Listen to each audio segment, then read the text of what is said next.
Play. Vamos lá. Só me ajeitar aqui. Eu posso beber? Pode. Vamos lá. Oi, meus amores, tudo bem com vocês? Eu espero muito que sim. Iniciando mais um vídeo aqui no canal e como prometido, gente, eu trouxe aqui a Yasmin. Ela é uma excelente psicóloga aqui da minha cidade e eu trouxe ela para poder tirar algumas dúvidas de vocês. Vocês deixaram as perguntinhas de vocês lá no meu Instagram.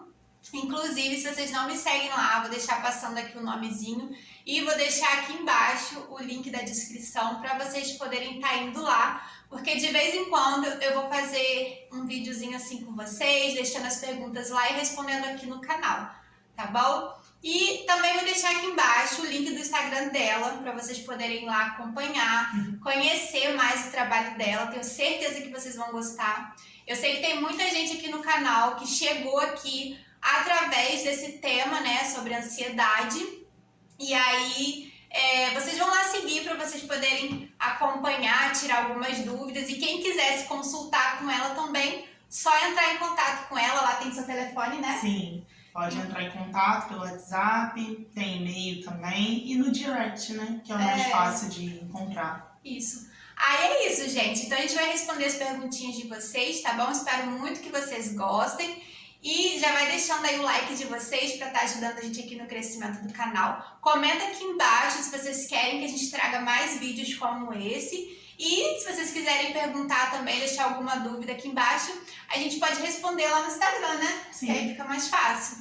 Então é isso. As perguntinhas estão aqui no celular dela, porque eu tô usando o meu para gravar. E já saiu ali, ó. Aí eu vou falar aqui o arroba das pessoas que deixaram a perguntinha lá, tá bom?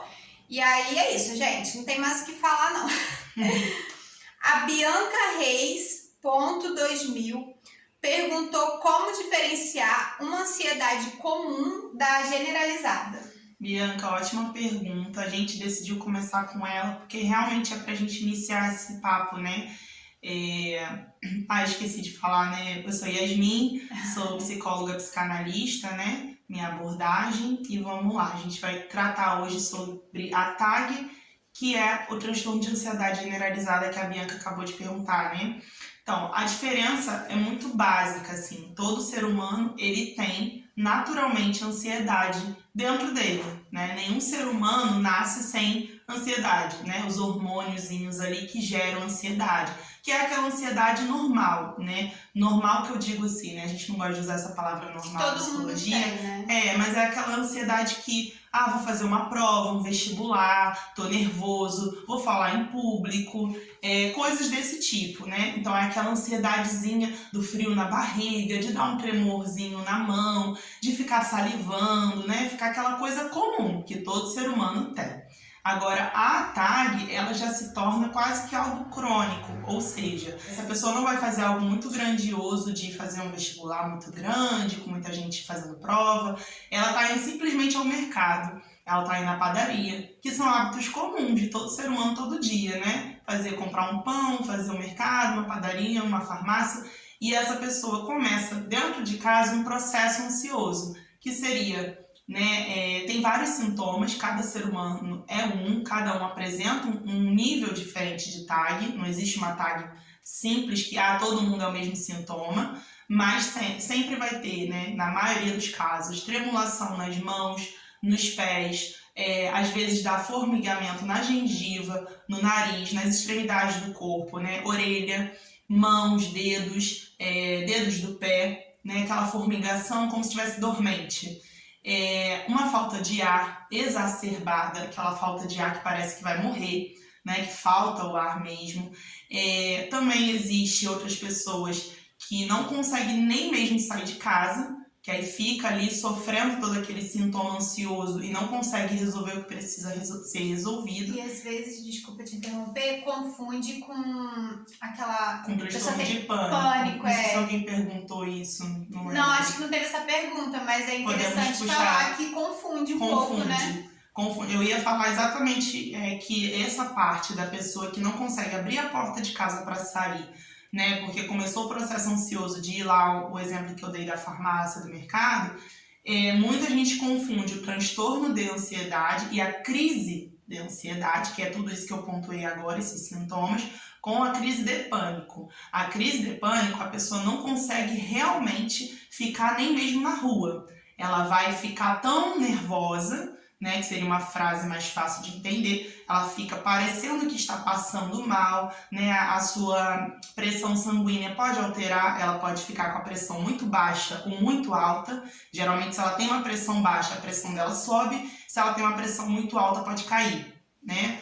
E ela fica ali na rua, né, o pânico, como eu estou dizendo. O pânico vai fazer a pessoa não querer ficar exposta. Ela fica com medo de ficar em público, ela tem medo que as pessoas ao redor estão percebendo que ela não está bem, então há uma necessidade de fugir dali. Por isso que se chama pânico. É um pânico, como se fosse um fantasma. Eu preciso fugir desse fantasma, preciso me esconder, preciso sair correndo. Então ela quer se esconder, ela fica muito nervosa por estar exposta. Então ela não sai de casa para não viver aquilo. Ela nem abre a porta de casa, né? O pânico, ele faz com que a pessoa evite de viver coisas normais, né?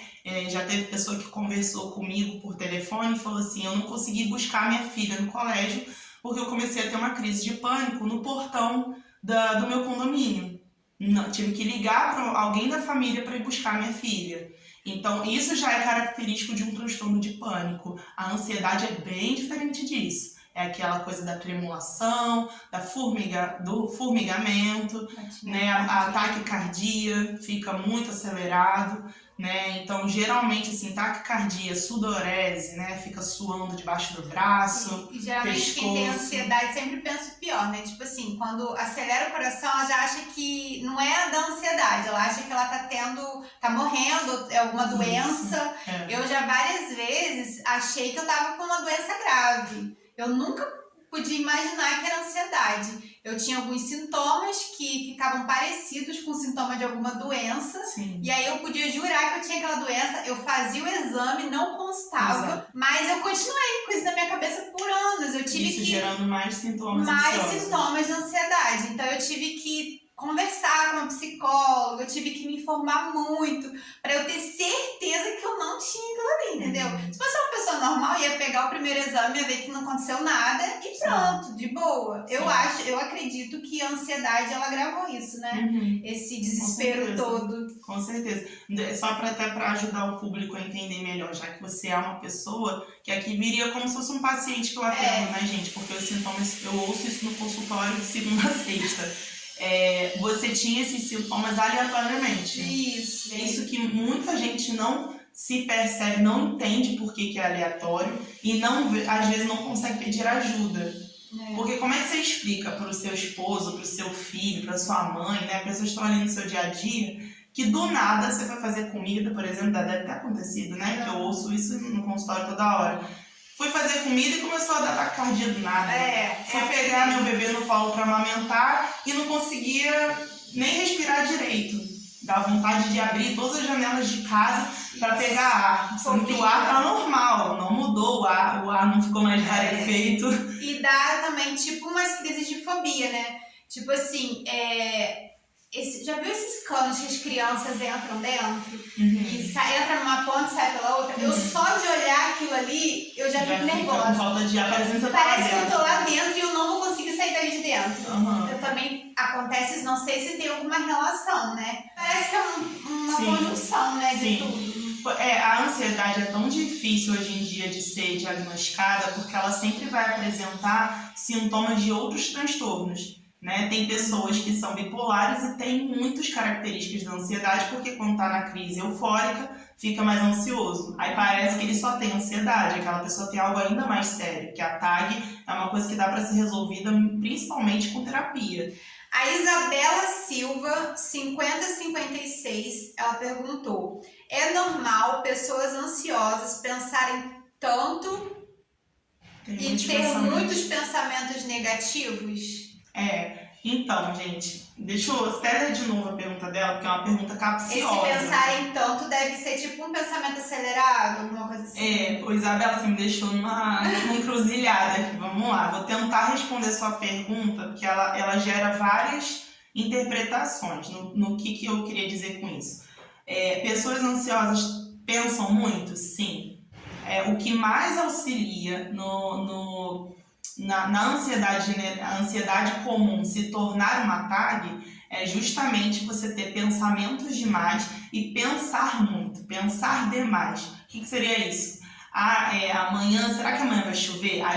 Eu lavo roupa hoje ou amanhã? Lavo de noite? Não lavo de manhã. E aí você fica naquele negócio de 30 minutos pensando só na roupa, ao invés de botar para bater ou não. Pego e feio. Exatamente. Pessoas comuns sem ter a TAG, ela não vai ter problema algum para lavar uma roupa, mas pessoas com TAG têm problema até para lavar uma roupa. Eu preciso falar isso aqui para tirar um tabu, né? De caraca, você levou 1 hora para bater uma roupa. Tem muita gente que é nesse nível de falta de educação, de perguntar, mas por que você ficou assim? O que aconteceu? Ninguém pergunta. Hoje em dia a gente está numa sociedade, né? O século XXI tá difícil de lidar. Teve uma pessoa, que não vou falar o nome, mas ela é até minha amiga. Deixa eu acertar aqui que eu tô com toque, peraí. Quer botar mais pra frente? Acho que tá bom. Ela é até minha amiga, assim, ela é uma inscrita que se tornou uma amiga que tá sempre interagindo comigo lá. Ela falou assim, Natiele, por que você tem ansiedade se a gente olha e você não tem motivo pra ter ansiedade? Não tem motivo. Aí ela falou assim, eu vejo outras youtubers e elas têm ansiedade porque são outras pessoas que atacam elas, outros canais que falam muito mal delas e é uma perseguição muito grande, mas você é pequena, você não tem perseguição. Aí eu falei, mas a minha ansiedade, ela não vem disso, entendeu? Isso é um dos gatilhos que acaba, mas não foi dali que surgiu minha ansiedade. Seria até legal puxar esse gancho do que a Nath falou do gatilho, que eu acho que ninguém perguntou, alguém perguntou sobre gatilho, não lembro. Mas se tiver, já estamos respondendo essa pergunta. A gente separou 12, mas teve muita gente, então para responder todo mundo, né, a gente teve que enxugar. Uma pessoa às vezes fazia várias perguntas, aí não dá para responder várias perguntas de uma pessoa só, porque tinha muita gente fazendo pergunta para dar chance para o máximo de pessoas. Ele ficou muito feliz, né? Que bom que vocês estão participando, querendo entender, né? Que ainda tem gente nesse século que quer entender isso, quer ajudar, quer resolver, né? E aí a Isabela pergunta, por que tem pessoas pensam tanto? Sim, pensam muito e auxilia realmente na TAG ficar pior que eu digo no grau ficar mais elevado até se tornar algo mais sério, né? Que aí pode evoluir, tá, gente, para outros transtornos, não fica só na TAG. Então por isso é importante a terapia, né? E tem muitos pensamentos negativos. Olha, aí foi que eu falei da encruzilhada. Nem sempre todo portador de TAG é uma pessoa que pensa negativo. Pelo contrário, geralmente a ansiedade ela é acarretada de uma euforia. Ela vem com a euforia e a ansiedade junto. A euforia de quê? Meu filho vai fazer aniversário. E aquela ansiedade desesperada para o aniversário dar certo. E aí pensa no docinho, no bolinho, no enfeite, na decoração. E aquilo tudo vai... Meu Deus, mas tem que ficar perfeito, mas tem que não sei o que aí vem o pensamento acelerado. Mas ali é uma euforia boa. É um pensamento de que tem que dar certo, de que vai ficar bom, de que vai ficar bonito. Produtiva, Exato, né? porque a ansiedade comum do ser humano, ela foi feita para isso, né? Fomos programados, né, ali no ventre materno, para vir com ansiedade para isso, para sermos produtivos, para a gente conseguir estudar para a prova que está perto, porque senão se a gente não tiver ansiedade, não estuda. Se a gente não vê que as coisas estão acabando em casa, aquela ânsia de ir no mercado para comprar, fica todo mundo sem comer dentro de casa. Então a ansiedade comum é para isso, para te gerar necessidade de produzir. Gente, tivemos que dar uma paradinha aqui porque o mercado veio entregar as compras dela, a gente está aqui na casa dela. E também, gente, se vocês escutarem um barulhinho, qual o nome desse negócio? Uma serrinha, um barulhinho de fundo, é porque tá tendo uma obra aqui do lado. Mas eu acredito que não esteja atrapalhando, não. Só ignora e finge que não fica ansioso pelo barulho do fundo. Então vamos lá. Para a próxima pergunta. Gente, eu acho que ficou bem concluída, né? A pergunta da Isabela. Se surgir mais dúvidas, vocês mandam mais perguntas. A gente faz um parte 2. Isso! Nossa, boa ideia, ótima ideia. A Elisa.Ribeiro perguntou: tenho muita dificuldade de reunir com pessoas, fico perdida. Meu marido cobra que temos que ter mais vida social. E termina com ansiedade, né? Acho que ela quis dizer... E é até bom ela responder, porque eu também tenho essa dúvida. Eu sou super antissocial, gente. Quem me vê assim, rindo, brincando, é só no vídeo. Me bota no meio de um monte de gente. Um grupo, uma festa, eu não sei nem meu nome. Eu esqueço até meu nome. Fica com vergonha, Isso. né? Então, a pergunta da Isa é, como eu sempre falo, né? Gera várias outras interpretações. Pode ser que você, além, né, se foi uma pergunta sobre você, né? Acho que foi mais, ela quer saber pra ela, eu né? acho que ela quis dizer Se que ela é assim. se você acha que isso pode ser ansiedade, venho te dizer que isso também pode ser fobia social. Ou a pessoa ser só antissocial. Ou ser uma pessoa, não diria antissocial, porque eu acho que essa palavra é mais pesada. Eu acredito, como psicóloga, que existem pessoas retraídas, né, mais envergonhadas, e existem pessoas extrovertidas, né? E aí, se isso está muito sério, muito complicado de lidar, né, a ponto de você mandar uma pergunta pra gente, para ser respondida por um profissional, eu sempre vou te encaminhar para uma terapia onde você pode ser avaliada por mais tempo. Porque às vezes também o marido é uma pessoa extrovertida e ela é mais retraída. Então ele cobra dela, mas às vezes não é porque é um defeito ou algum transtorno, né? É porque é o jeito dela. Exato. Cada um tem uma personalidade também, né? Sim. E aí confunde. E aí cabe ao seu marido ele entender que pra você é difícil estar em grupo, estar conversando com muita gente. Às vezes ela também ficou assim depois que ela casou. Pode ser. Se for uma cobrança exacerbada, aquela coisa de todo final de semana você tem que estar com a minha família, tem que estar com meus amigos. Cara, se ele é assim, ele gosta de estar em grupo, que ele vá para a conversa entre os amigos, para o barzinho, para o futebol, para a família. E se para você é mais difícil, você tem que conversar sobre isso. Afinal, o casamento é para isso, né? Olha, para mim é difícil, para mim não está sendo possível dessa forma. Ou se não sai se esses momentos geram todos esses sintomas que você aprendeu no início do vídeo, é importante ir para um profissional para tratar isso, porque quando está nesse nível, já não está mais comum, já não está na ordem do todo mundo tem. Se todo mundo tem, ok. Se eu estou tendo uma coisa que nem todo mundo tem, eu preciso de ajuda. E reconhecer isso é o mais difícil. Porque às vezes se incomoda até a própria pessoa. Sim. Eu, antes de casar também, eu tinha muitas amigas, era, né, aquela coisa toda.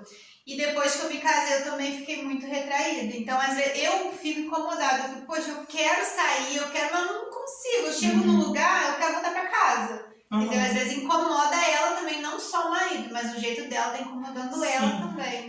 O que eu poderia pontuar aqui de um dos sintomas da ansiedade que confunde com a fobia social é que às vezes a pessoa tá muito bem em casa, ela vai para um ambiente social que tem que socializar, que ela é obrigada a estar conversando. Obrigada que eu digo, porque ela tá num ambiente social. Então se você fica quieta, as pessoas estranham, né? Não deveria ser assim. Mas a sociedade se comporta dessa forma. Então, se a pessoa fica muito quieta, ela é cobrada num silêncio de que ela precisa estar falando.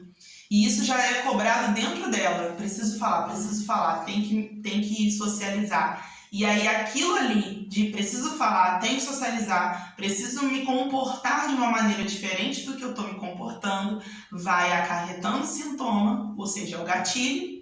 E aí essa pessoa tem um sintoma ansioso que eu no início falei, dentro daquele ambiente. Ela começa a ficar com a mão trêmula, ela começa a ficar com formigamento, começa a dar taquicardia no meio de um monte de gente conhecida. E aí que é o problema. Como é que você domina isso na frente de pessoas que você conhece? Porque quem te conhece bem vai perceber que você não está bem. Uma pessoa em crise de ansiedade, ela notoriamente muda. Ela fica com um olhar mais rebaixado, um olhar de medo, de pavor, porque ela está em pavor. É sempre bom explicar, né, que quimicamente falando, quimicamente e bioquimicamente, o nosso corpo muda quando você entra numa crise de ansiedade. O corpo ele passa a se comportar realmente, como você falou, de doenças e tudo mais, ele parece que ele agora está doente. Ele muda totalmente e fica nítido, você fica mais pálida, porque vai perdendo a cor, né? A pressão muda, a tremolidão fica difícil até de esconder, a pessoa que está do seu lado vai perceber que você está tremendo, e a mão fica assim, gente, tremendo. E Então é importante, realmente, se tá nesse nível, tá numa terapia semanal, né, e sendo acompanhada de perto, porque se ficar muito incontrolável, precisa de medicamento. Agora, se for só algo que não incomoda ela, né, eu acredito também que depois que a gente, não sei a idade dela, mas a gente depois que passa dos 30, já muda muita coisa. A pessoa já não curte mais tantas coisas como curtia antes. E aí, cabe a pessoa também aceitar as fases da vida, né? Sim. Mas é tudo, pra saber mesmo, teria que sentar e conversar saber com um profissional. A idade dela, a idade do marido, se ele é mais novo, às vezes é mais sociável. É muito mais a fundo, não dá pra uma resposta assim rápida explicar tudo, né? Eu acredito. Mas eu espero que a gente tenha sanado sua vida. Ela também atende online, gente. Sim. Então, se você acha que você não pode ser atendido porque você é de longe, não tem nada a ver, só entrar em contato com ela. Sim. Que ela tem gente do Brasil dela. inteiro no consultório, Ela tem gente de Brasília, do Rio. Muitos clientes de longe. Vamos lá, a próxima pergunta. Essa já foi respondida. Essa aí. Quarta pergunta. A underline Inha 35. Como descobrir os gatilhos? Falando dos gatilhos. E como a família deve agir para ajudar? Tá. Então, gente, gatilho, ele é individual e subjetivo. O que eu quero dizer com isso? Nem sempre para a pessoa que fica nervosa para fazer um mercado, para outra vai ser outro tipo de gatilho. Para ela é buscar o filho no colégio, como eu dei o exemplo. Para outra vai ser outra coisa e assim sucessivamente. Então, cada pessoa tem um gatilho específico e cada uma precisa identificar primeiro consigo mesmo. E se ficar muito difícil de identificar, pedir ajuda para alguém mais próximo que more com a pessoa, se morar sozinha. Você tem que se conhecer também, né? Saber...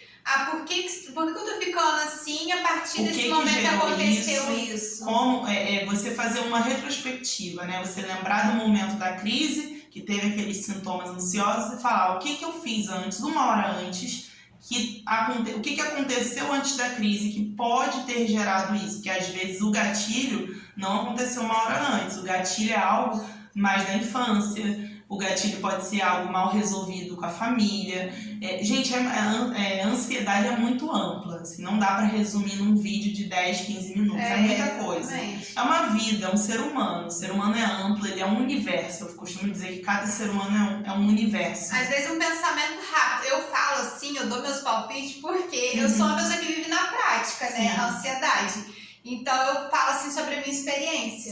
Às vezes um pensamento rápido. Às vezes você tá ali lavando uma louça, você lembrou de um negócio, a partir daquele pensamento ali você já acabou já. E às vezes, quando a TAG já tá muito elevada, não existe nenhum gatilho específico. Já tá tão crônico, ou às vezes não tá com o medicamento controlado exato, não tá tendo um acompanhamento bom de um médico, a pessoa perde até a noção de onde está o gatilho. Porque às vezes tem crise 2, 3 vezes ao dia, ou até 4, 5. E aí como é que você sabe que gatilho é se você ao longo do dia inteiro fez várias coisas? Como é que sabe? Só diante de um profissional mesmo, para entender. A Fabiola Massabic. Só remédios tratam ansiedade ou não? Não. Só o remédio não trata nada, gente. Nem dipirona, só a dipirona trata dor de cabeça. Porque vamos comparar aqui o remédio psiquiátrico com uma dipirona, por exemplo. Né? Você toma uma dipirona e você tá no meio de uma festa barulhenta, cheio de dor de cabeça, o mínimo que você tem que fazer é ir para distante dessa festa, ficar lá na rua, sei lá onde, no banheiro trancado, para aquele barulho abafar. Porque se você tomar ele e continuar no ambiente que pra você tá gerando tá gerando dor de cabeça, não vai resolver. Então é a mesma coisa o remédio psiquiátrico. Você toma o remédio e não tem acompanhamento de um terapeuta, não tem uma família que te gera uma rede de apoio para você melhorar. Como é que você melhora? Né? O remédio ele só é química. Ele entra no seu corpo e mexe com o químico. E principalmente ansiolíticos e antidepressivos, né? Eu preciso deixar isso muito focar nisso aqui, porque é o que mais gera suicídios, tá? E pessoas que abandonam o tratamento médico, ou seja, param de tomar o remédio no primeiro mês de uso. Um remédio psiquiátrico que trata uma ansiedade, alguma coisa do tipo, ele vai gerar muito sono, muita sonolência, a pessoa fica mais improdutiva, ela começa a dormir momentos do dia que ela não dormiria antes, fica mais pesada para acordar, né? Então, o remédio ele muda tudo. E se ela não tiver uma rede de apoio, né, uma família ali para ajudar, não precisa fazer o café da manhã, deixa que eu faço, você está com sono, pode derramar o café, né, pode quebrar um prato, um copo. Então, a pessoa muda, o químico dela muda. E essa também é respondendo a que a gente até esqueceu de falar, sobre como a família pode fazer para estar ajudando né, quem está ali sofrendo com ansiedade. Principalmente se você é um familiar de alguém que está com TAG e está apresentando sintoma ansioso e você não sabe como ajudar, primeiro, pesquisar sobre o assunto, a internet está aí para isso, bibliografias, né, entender que transtorno é esse, por que se dá, como acontece, e se informar no primeiro momento e ir à terapia junto com essa pessoa, de preferência que tenha pelo menos uma terapia, que se você for esposo ou esposa, tá ali junto, for mãe ou pai ou filho, posso ir com você? Perguntar para o terapeuta, dá para fazer uma terapia em dupla ou em grupo? Eu mesma já fui na casa de paciente que estava apresentando TAG, ele fez vários exames, a família pagou diversos exames de sangue, de eletrocardiograma, ele chegou no hospital 2 vezes apresentando, parecendo que ia ter um AVC ou algo do tipo, e não era nada disso. O paciente passou 3 semanas conversando comigo, os sintomas foram diminuindo e essa pessoa começou a entender que tudo era ansiedade. Olha como isso é sério, né? O paciente chegar no hospital e diagnosticarem como possível AVC, onde não era nada disso, era uma crise muito grande de ansiedade. Era uma crise tão forte a ponto de um médico achar que era um possível AVC. Eu tenho um primo que ele já foi pro hospital com taquicardia, assim fala, né? Porque ele achou que ele estava infartando. Eu não sei qual o diagnóstico que deram a ele, mas ele foi porque estava idêntico ao sintoma. É uma pessoa que está ali quase morrendo, né? Parece que vai embora, mas não é. Então, se você é familiar, primeira coisa, ouça a pessoa que você quer ajudar. Seja amigo, parceiro, dá o ombro, dá o colo. A pessoa quer chorar, deixa chorar. A pessoa está nervosa, fica quieto. Não abre a boca para falar nada. Tem familiar que, meu Deus do céu, nossa, dá vontade de... Acha que é frescura, acha que é falta de Deus. Famílias assim que vêm de berço muito religioso, sim. Geralmente muito é mais complicado, porque nunca vai entender, né, que aquilo ali é uma doença que tem que ser tratada como qualquer doença, como uma gripe. Sim. Porque tem gente que ela é tão religiosa, ela sabe que para tratar uma gripe precisa de remédio, mas para tratar uma ansiedade acha que não precisa de nada. É como eu falei aqui do exemplo do dipirona, dor de cabeça. Assim como um remédio do dipirona trata dor de cabeça, um ansiolítico, um antidepressivo trata a ansiedade. A gente tem que desmistificar um pouco esse tabu de remédio psiquiátrico, é remédio para maluco. E, gente, desculpa, mas eu não estudei para tratar maluco. Não existe esse termo na psicologia. Existe esquizofrênico. E para você chegar à esquizofrenia, é uma vida, é um processo, são traumas. Tem que existir muita coisa para você ficar maluco, esquizofrênico. Antes disso, são outras coisas.